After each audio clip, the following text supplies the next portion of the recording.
Hello and welcome to another video. In today's video we are going to be working on one of our 1960 Bolens Ride-a-matics. Now many of you may remember that we did a full mechanical restoration on this a little while ago, and when we were at a show with this last year we actually noticed that we'd mounted one of the brackets on the wrong side of the chassis, which is this one here, which has the shaft that this pulley and these sprockets are on. So today we're going to be putting that the correct side of the chassis, which sounds simple, but we've also got to redo all of the alignment of the Disassembly pulleys and the engine pulley as well.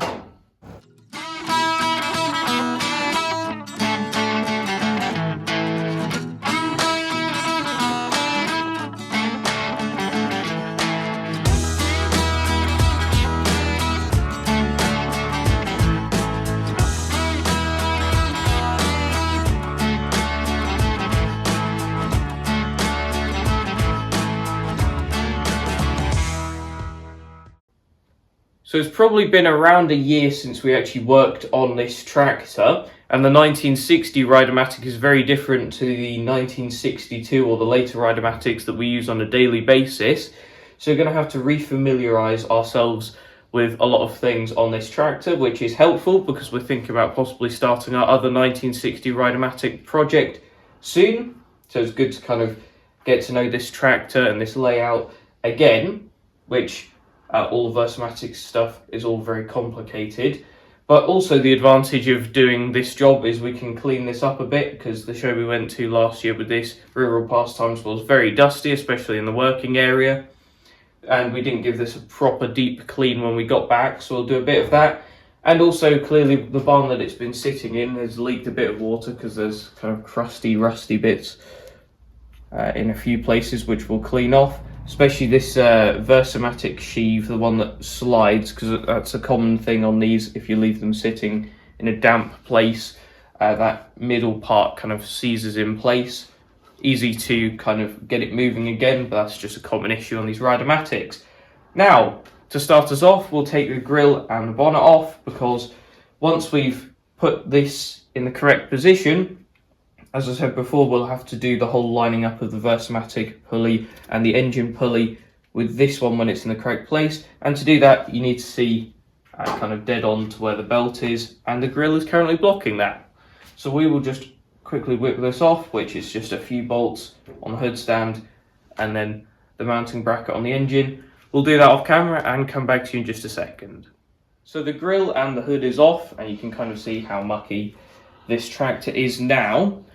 Now, we haven't actually fully remembered how to do all of this stuff yet, so we're just going to kind of start and go until we have to check the manual or one of my old videos. We're thinking we'll take the belt guard off first. I was expecting that to be tighter than it was, to be honest, just because I can't get the belt off without taking this off. And also, we've already remembered one of the old challenges, which was that we'd lined up the reverse disc with the engine pulley, because that goes into this slot here, but that meant that the drive belt wasn't actually in line. That's kind of angled like this inwards, so that this is further in than the engine pulley. It's unfortunate how they made that, but I guess that was just so that when you go into reverse, the belt isn't kind of too close to all of the reversing mechanism and doesn't get caught up in it or something like that, I'd imagine.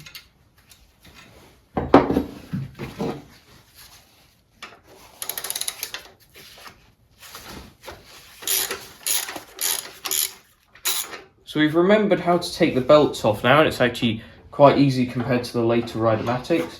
Firstly, we just put this into reverse, which as you can see is when that fibre disc goes against the engine pulley. And I'm just going to slide this belt off of here and let this go all the way forwards. In theory, that should have taken all the tension off of this bottom one as well, which has taken some of the tension off. I don't know if this sheave can move at all, whether that is as far over as that goes. Now we have to get this belt off, which looking a bit tight to remove at the moment, so you might have to give us a minute. So we got that belt off. In the end, we just kind of levered it off the back of the pulley and then turned the pulley around, and that popped off, and then just took it off the top there. Now I'm just going to move this out of the way a bit if I can.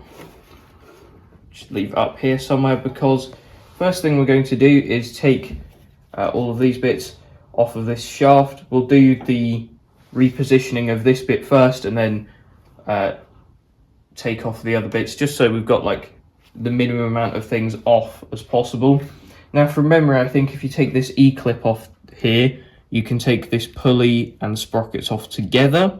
I believe the big circlip there is to kind of separate all of those things from each other, or at least I'm hoping, because the E-clip is going to be what we take off in a second. But before we do that, just got the chain tensioner back here, which I'm just going to quickly loosen off so that we can take out the tension from the chain, and hopefully we don't have to take the chain fully off then. We'll have to see though. It's another big difference between, or another actually smaller difference between the 1960 and the later Ride-a-matics, is the chain tensioner, how it's just kind of got solid metal there rather than a gear. Anyway, I think that's as far down as that goes, and there you go. Plenty of movement in that chain now. Hopefully it'll be enough. So I'm just going to put a screwdriver in there, see if we can just lever that off. There we are. Came off quite easily. Now let's see if we're actually right about this or not, which we appear to be, thankfully. The chain can be too tight. That's unfortunate. I think it probably is. It's a shame, because we're so close to getting this off of there that the chain is... Maybe we have to take the chain off. Will the chain go behind the pulley? Behind the gears?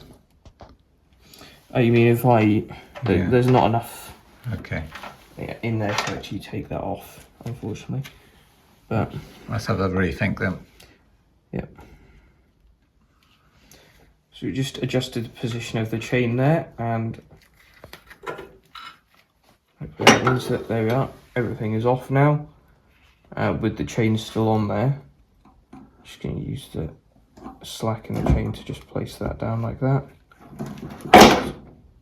Didn't mean for that to happen, but to put that back on, that is what it is. Now you can see what the problem is. We put this bracket on the outside of the chassis that should actually be behind there, with all this bit going through the hole that is in the chassis behind here.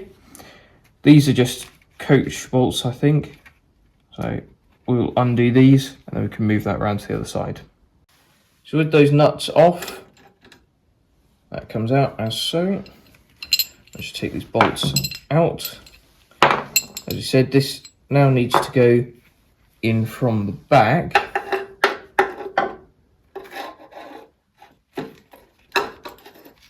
Like this, and then that comes through the chassis like that. And the bolts still go in this way around.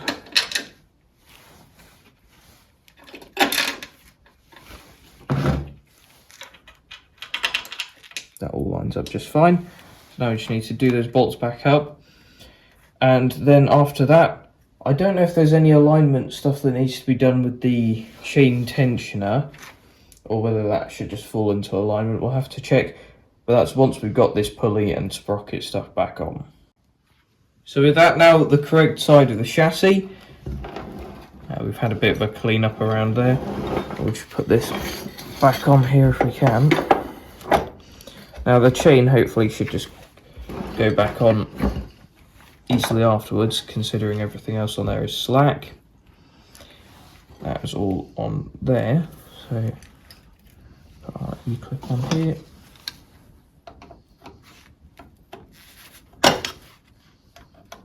Just make sure it's fully in, and it is, yeah. There we are.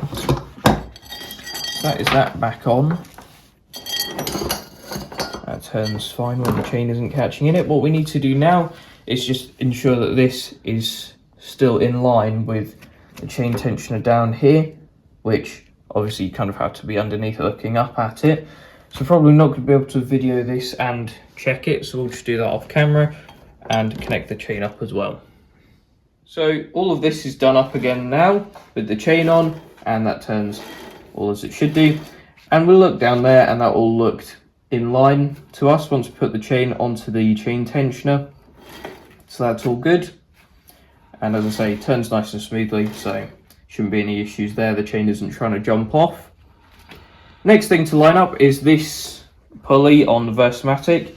Now, this blue belt goes from this bottom pulley down here up to this one. Now, obviously, as you're changing gear, this part of the Versamatic kind of slides, and therefore the position of the belt slides. And to account for that, this pulley at the bottom slides side to side slightly as well. So really we need to line that up so that it's kind of in the extreme one position, and the same on here. Now obviously when the belt is in there, that just kind of rises and falls more than moves side to side. But yeah, we just need to line up with this belt slot with the pulley down here, which depending on what angle you look at, that either looks lined up already or completely out of it. So what we need to do is get a load of straight edges here and do this a bit more scientifically. And to actually adjust this, we need to take spacers out from behind part of this Versamatic system. It's all very difficult to get to in film. You can actually get better view from around here. It's these spacers in here that I'm touching there.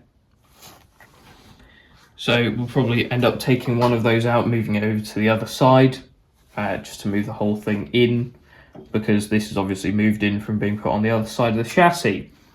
As you can probably tell, this can be very difficult and kind of fiddly to do, and there probably won't be much opportunity for filming, and it won't be particularly entertaining either. So we are just going to get on and adjust this now off camera. Then after that, we need to move the engine pulley in line with the new position of this pulley, but we will get on and adjust that now. So we took the spacer out of the pin where this main Versamatic pulley mounts now, and we've got that all lined up and got this belt back on there.